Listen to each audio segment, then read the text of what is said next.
eager to present to you our quarterly Thinking Ahead show with host Jason Stolwell. Jason delivers a stellar interview about employee engagement in this tight labor market. Stay tuned for another educational episode from the Fitness Business Podcast.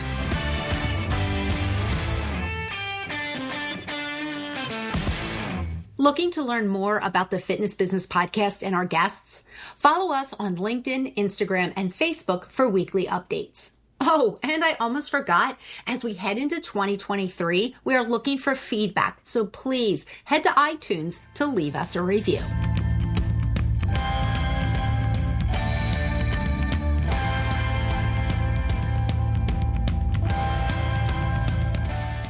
Today we welcome Richard Hadden. Richard is a certified speaking professional who focuses connecting people to profit. He is co-author of the popular Contented Cows leadership book series, including his latest book, Contented Cows Still Give Better Milk, and also Rebooting Leadership. Getting excited? Yeah, me too. Jason is about ready to start his episode with Richard in just a few minutes. First, a huge thank you to Hadden for supporting our show. This podcast is brought to you by Hadden. Hadden is a cutting-edge membership management solution prioritizing insane engagement. Hadden puts your brand first so you can facilitate deep, meaningful connections with clients and members to book, pay, consume content, and build community.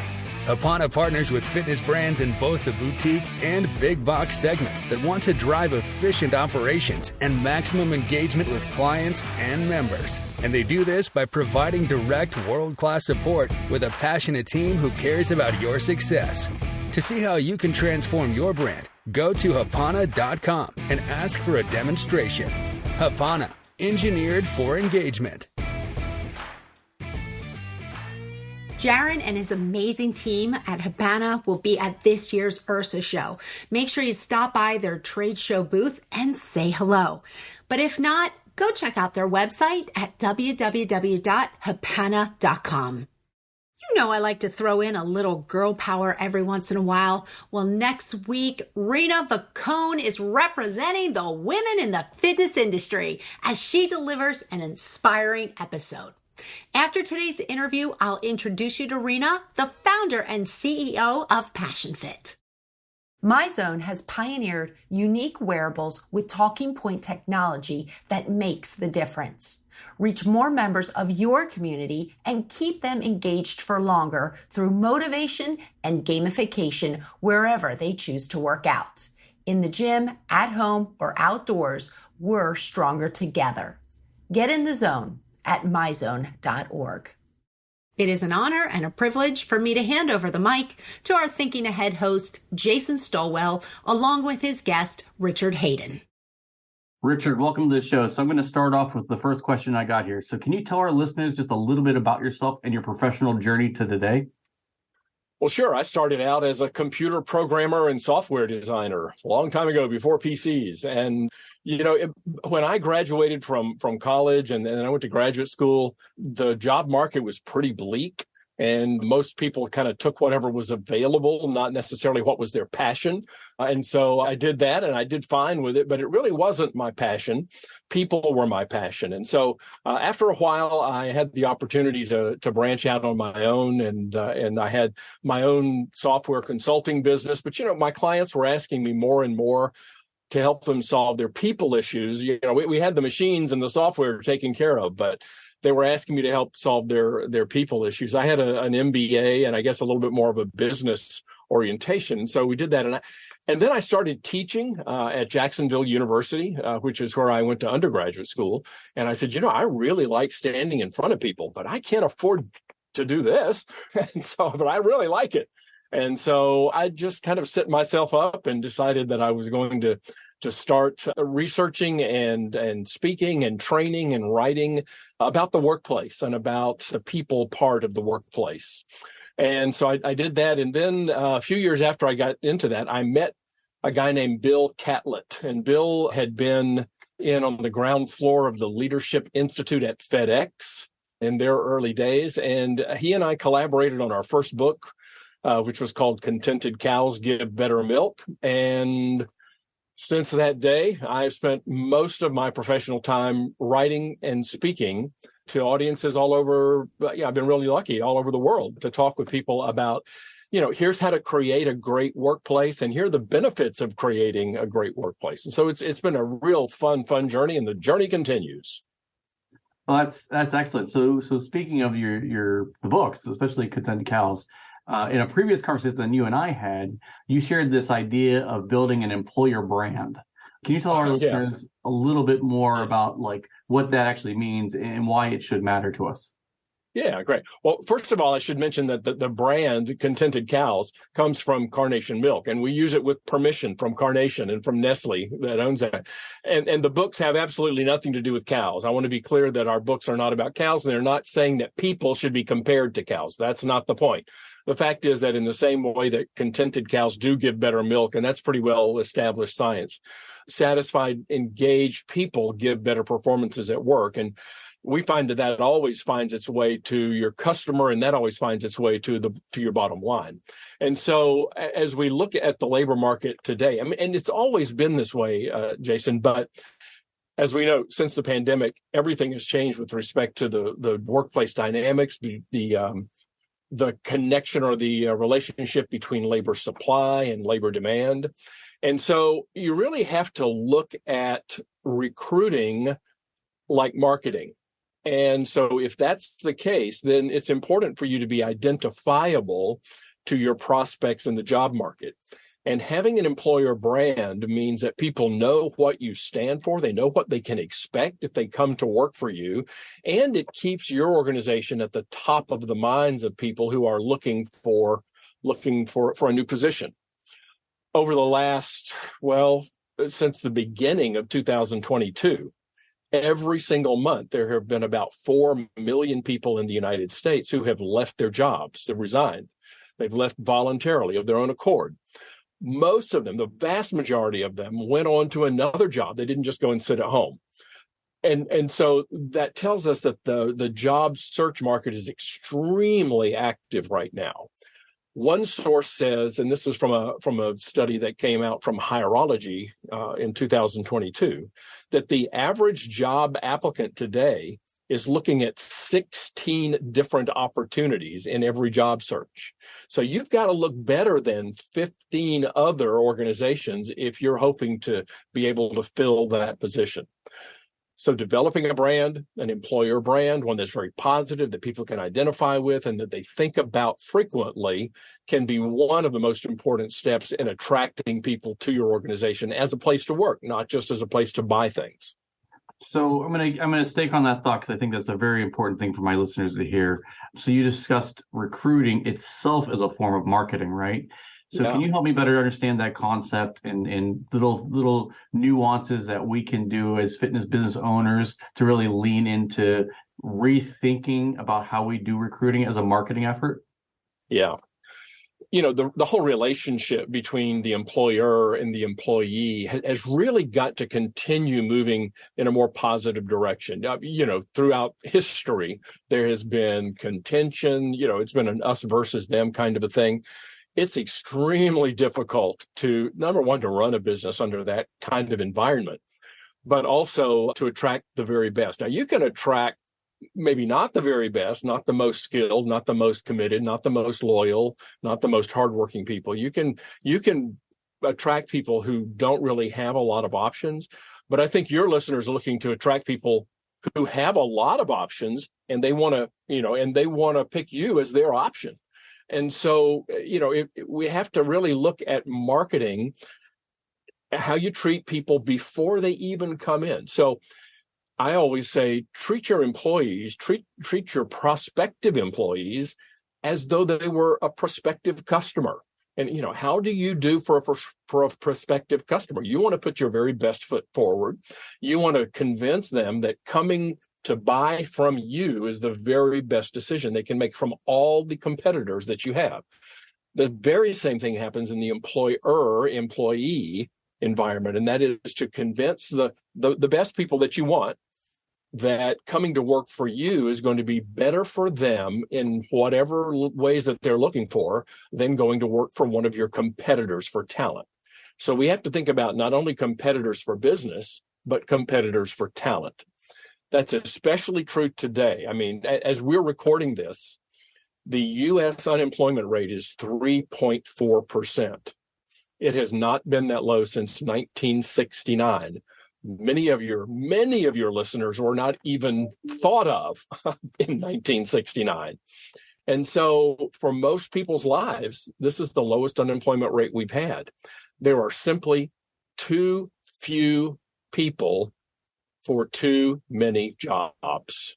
And so you have got, we're never going to solve the labor shortage with more people. It takes 21 years to create a 21-year-old, I think, right? And so we can't do it any faster than that.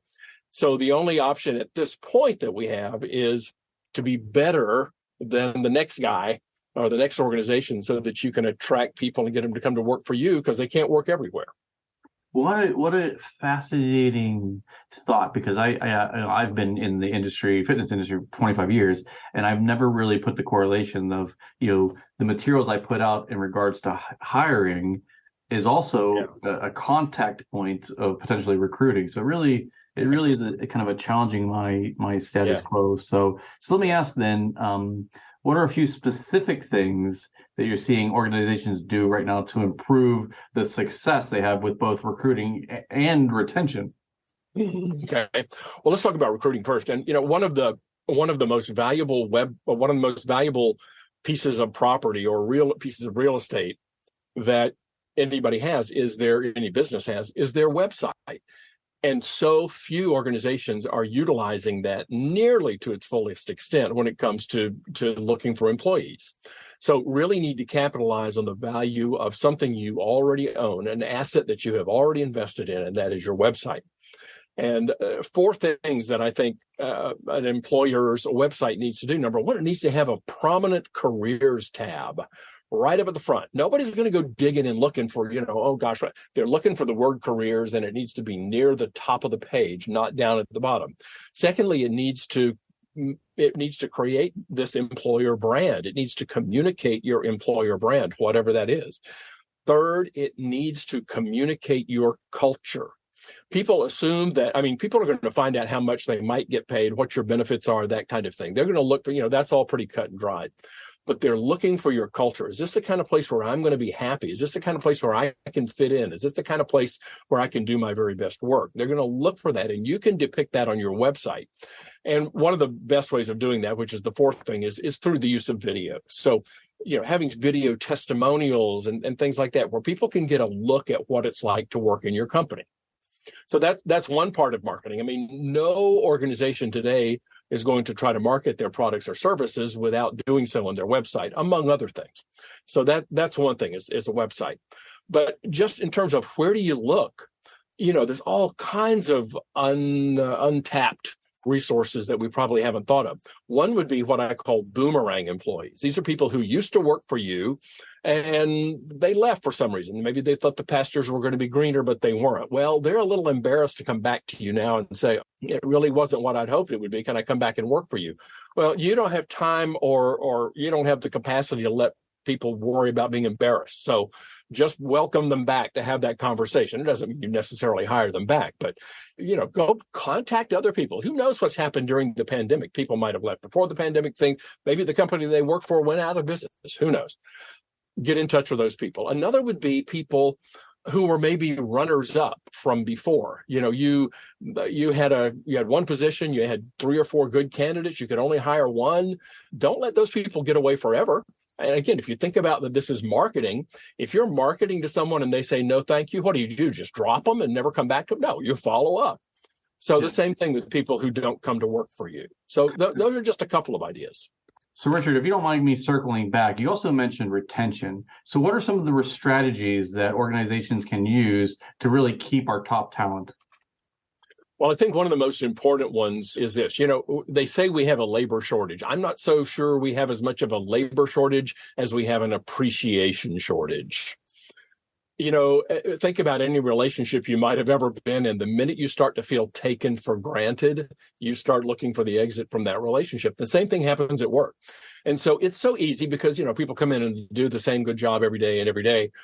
But if you take folks for granted, they're going to look for a place where they're going to get more appreciation. So anything you can do to express your appreciation, and it doesn't have to be elaborate and it doesn't have to be expensive.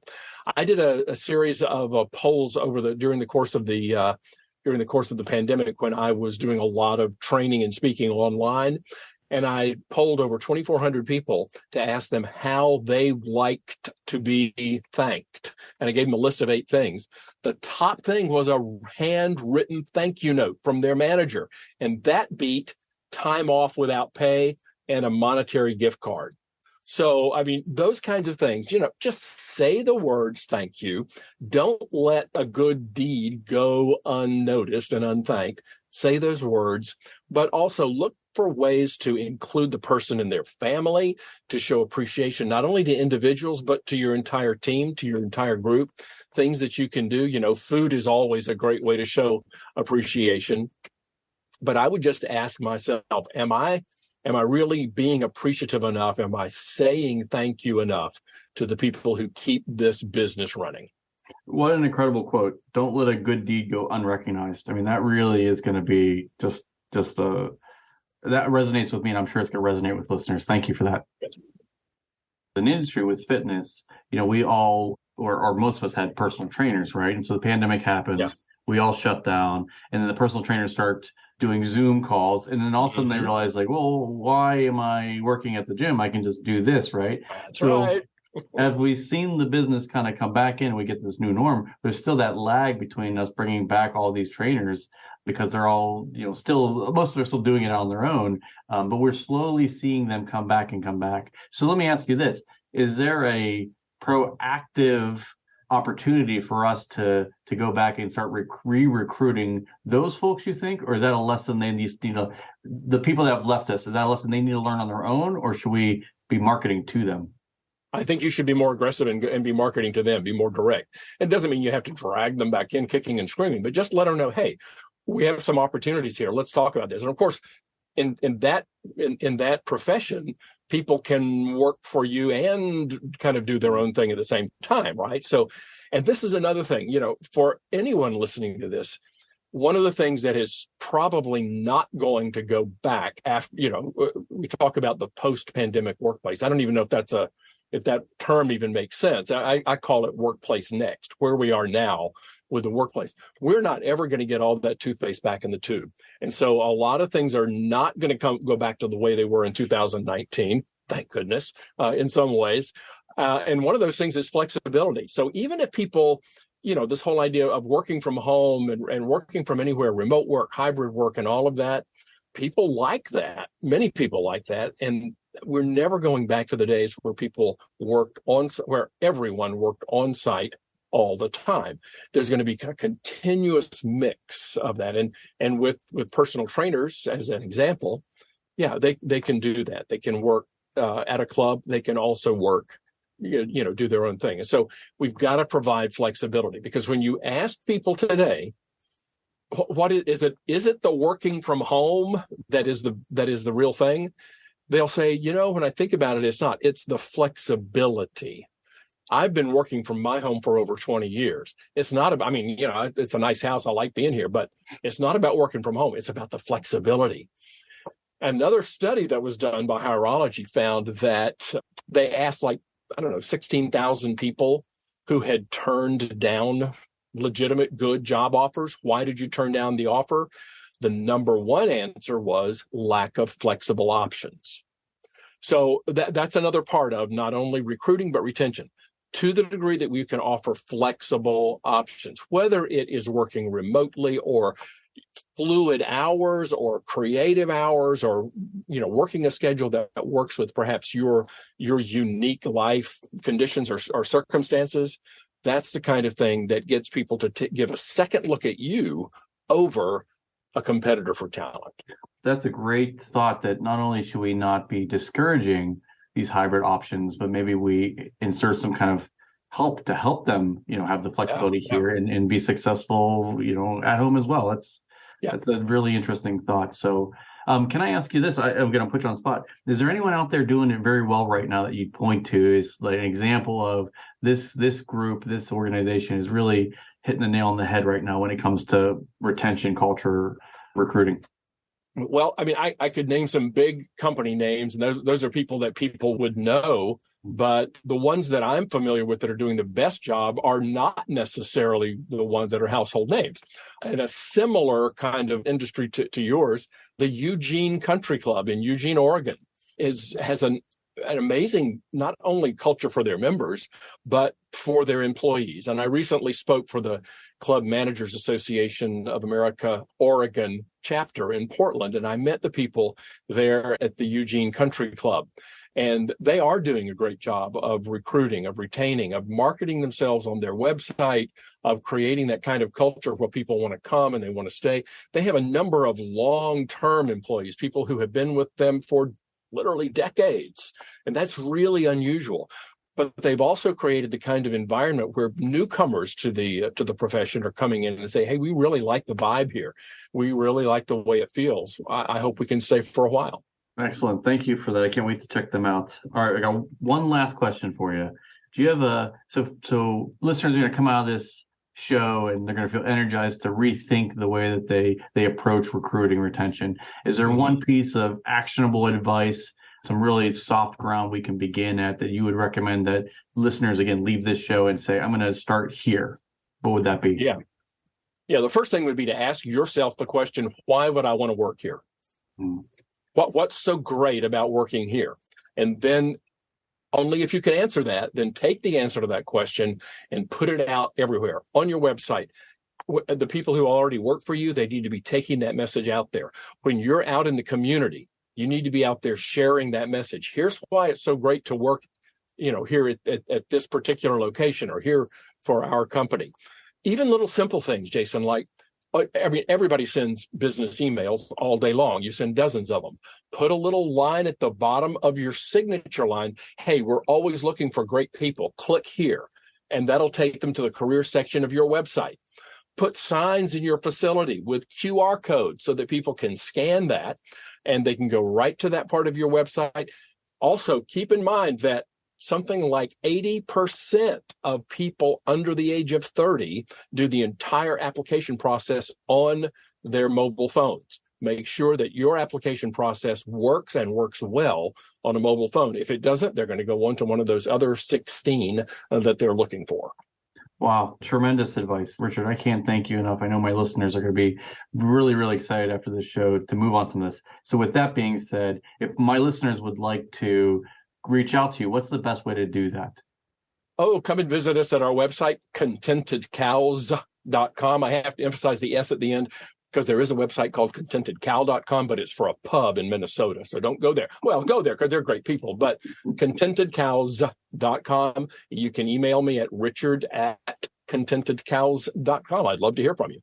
Oh, Richard, it's been an honor and a privilege. I truly appreciate you making time for myself and our listeners today.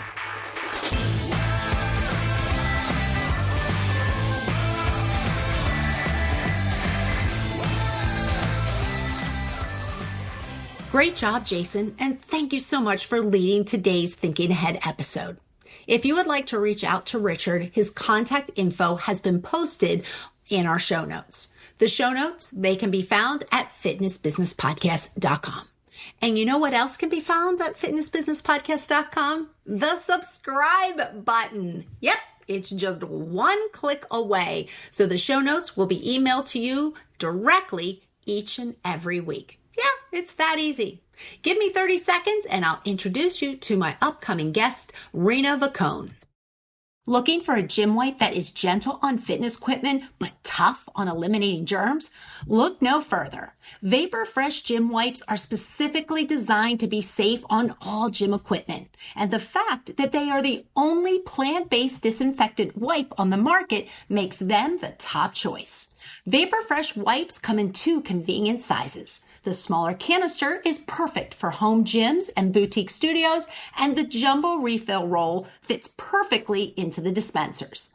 Vapor Fresh wipes, 100% happiness guaranteed. Quickfire 5, sponsored by Hapana. Let's get to know Rena as she dishes on her guilty pleasures. Welcome, everybody, to the Quickfire 5 segment here at the Fitness Business Podcast. Today, our Quickfire 5 guest is Rena Vacone. Rena is the founder and CEO of Passion Fit. Rena, thank you so much.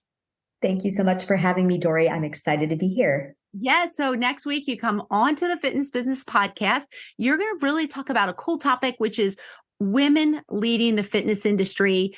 We get asked all the time to have more topics about this on our podcast. So I think all of our listeners out there will be excited next week when you come on to the show. But Great. Before you do that, let's learn a little bit about Rena. So let's get started. First one is, Rena, can't wait to hear, what is your top guilty pleasure? I have 2 of them. So my top 2 guilty pleasures are chocolates and watching romantic comedies. I guess they're fun indulgences. I've always been a romantic at heart. And I think the lightheartedness, especially with all we've been through in the last couple of years, the heaviness in the world, I think that lightheartedness and happy ending is just kind of refreshing. I like that, refreshing. Wait, I got to ask you, are you a Hallmark movie, Christmas movie channel geek like myself?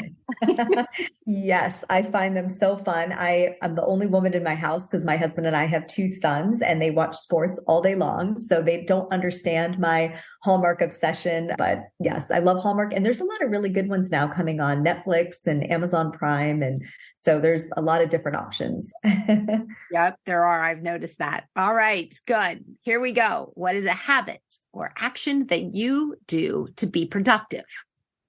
So I actually like to color code my calendar. I know it's a little bit overly organized, but I do it. And I put in there my work meetings, my appointments, my family activities between my husband and kids. I put wellness and self-care practices in there, big milestones. It's just a really great way for me to stay organized and to kind of keep track of everything happening personally and professionally. And I've been doing it for years and it works really, really well. So if you're into that kind of thing, I highly recommend it. Perfect. All right. Number 3, what's an activity that you do that calms you? So I have a couple. I love practicing yoga and meditation. I teach yoga, a weekly class, and then I also love taking other people's yoga sessions. I do guided meditations at the end of every fitness class I teach, whether it's Pilates, yoga, or HIIT. But I also love to listen to guided meditations in the morning, especially by Deepak Chopra. And honestly, talking to my mom just calms me down. It always has. She's a great listener, and I love it. Love having her there. Mm-hmm. Great. And number 4, we'd love for you to recommend. Now you only get one here. Okay. One book for our FBP family. So I would say The Universe Has Your Back by Gabby Bernstein. It's a New York Times bestseller, and it's just a really great book. I think, in a time where we don't always have control over what's happening around us in the world, I think this book is really great for learning how to do your part, do everything you can, but then let go and, trusting that the universe will have your back. And it's just a very great way to learn how to, let destiny take over. It's good in terms of spiritual health and well-being. All right. Well, we will make sure that we put a link to that book on our show notes. So FBP family, if that's a book you think you'd like to maybe take a look at, please head to our show notes and click on the link. All right, Rena, finally, I get to hand the mic over to you. It's your turn. You are going to invite all of our FBP family to your episode next week. Take it away. All right. Well, come check out my episode on the Fitness Business Podcast. This episode is going to be engaging, inspiring, eye-opening, and informative. We're going to be talking women in business, women in entrepreneurship, and women in fitness. These are really hot topics right now, and I think more attention should be actually given to them. So I'm really excited to chat with Dory and share all that I know, and I hope that it will inspire you and get you pumped.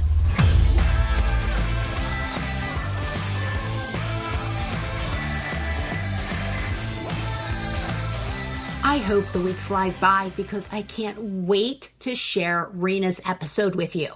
Have a beautiful day, and I look forward to inviting you into my world for 30 minutes next week. Thank you to our founding partner, Active Management, our partners, Keep Me, MyZone, ISSA, Hapana, and BodyMap, as well as our advertisers, Rex Roundtables, MX Metrics, and Vaporfresh. We believe what you leave behind is not what's engraved in stone monuments, but woven into the lives of others.